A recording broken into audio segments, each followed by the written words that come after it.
আমার সকল প্রিয় ছাত্রছাত্রীকে জানাই আমার চ্যানেলের তরফ থেকে স্বাগতম। স্টুডেন্ট দেখো, আজকে আলোচনা করব যারা রয়েছে তোমরা নর্থ বেঙ্গল কোচবিহার পঞ্চানন বর্মা ইউনিভার্সিটির আন্ডারে। ঠিক আছে, তো দেখো তোমরা যারা 5th সেমিস্টারের স্টুডেন্ট আছো, একটু ধৈর্য সহকারে ভিডিওটি দেখো, বুঝতে পারবে যে কি পড়তে হচ্ছে না পড়তে হচ্ছে। লাস্ট মিনিট সাজেশান অবশ্যই ডিএসই পলিটিক্যাল সায়েন্স, অনেকেই কমেন্ট করছিলে, তার জন্য ভিডিওটি নিয়ে আসা। তোমরা অবশ্যই কমেন্ট করবে, যারা কমেন্ট করছো অসংখ্য ধন্যবাদ। তোমরা কমেন্ট করবে, সেই হিসেবে আমরা ভিডিও আনতে পারবো, আমাদের সুবিধা হবে। ঠিক আছে, তো দেখো প্রথমে যদি 15 মার্কের প্রশ্ন আলোচনা করি, তাহলে প্রথমে যে প্রশ্নটা বলতে হবে ভারতীয় গণতন্ত্রের প্রকৃতি আলোচনা। নেক্সট, লোকনীতি বলতে কী বোঝো? লোকনীতির পরিধি তাৎপর্য লিখে নাও।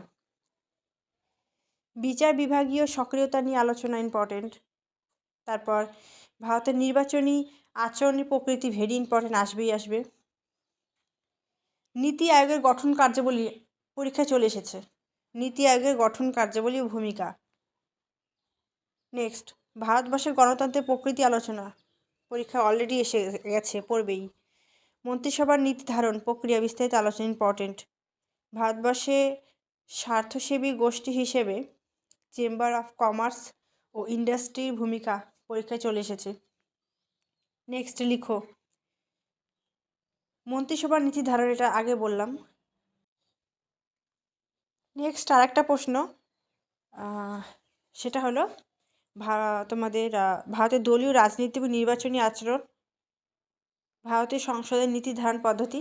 এই কটা প্রশ্নে পড়লে কিন্তু কমন চলে আসছে, আবার যেগুলো আমি ইম্পর্টেন্ট বললাম সেগুলো তো আসবে। 10 লিখো, লোকনীতি বলতে কী বোঝো? লোকনীতির তাৎপর্য পরিধি, এটা আমি 10 বলেছি, 10 ভালো করে পড়েছি, আর 15তে বলেছি, 10 আর পড়তে হবে না, যদি পড়ে নাও 10। নেক্সট, বিচার বিভাগের সক্রিয়তা, এটা বললাম। স্বার্থগোষ্ঠী সম্পর্কে ব্যাখ্যা, ঠিক আছে। তারপর লিখো, ভারতের নীতি তৈরির প্রতিষ্ঠান হিসেবে সংসদের ভূমিকা, ভারতের দলীয় রাজনীতি এবং নির্বাচনী আচরণ। 15 আর 10 কিন্তু সেম প্রশ্ন, কিন্তু মানে যে কটা দিলাম সেখান থেকে 10-15 চলে আসবে, ঠিক আছে।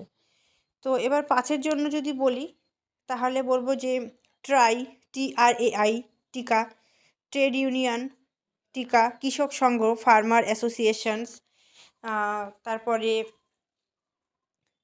নীতি আয়োগ, সেবি, ট্রেড ইউনিয়ন, এটা বললাম। তো তোমাদের কিন্তু এই 10-15 থেকে যে বড় প্রশ্নগুলি পড়লে সেখান থেকে কিন্তু এই 5-এর প্রশ্নগুলো কিন্তু চলে আসবে, এবং সেমভাবে এক মার্কের প্রশ্নগুলো কিন্তু তাই, ঠিক আছে। তোমরা কিন্তু কমন পেয়ে যাবে।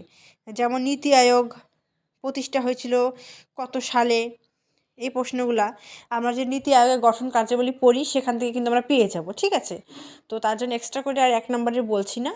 আর যদি তোমরা কমেন্ট করো নিয়ে আসার জন্য 1 মার্কে, তবে আমি অবশ্যই নিয়ে আসবো, ঠিক আছে। তো ভিডিওটা কতটা হেল্পফুল হলো কমেন্ট করে জানাও। ভিডিওটি ভালো লাগলে লাইক করো, বন্ধুদের সাথে শেয়ার করো। অন্য কোন সাবজেক্টে সাজেশান চাও সেটাও কমেন্ট করে জানাও। Thanks for watching. After all, thank you সকলকে।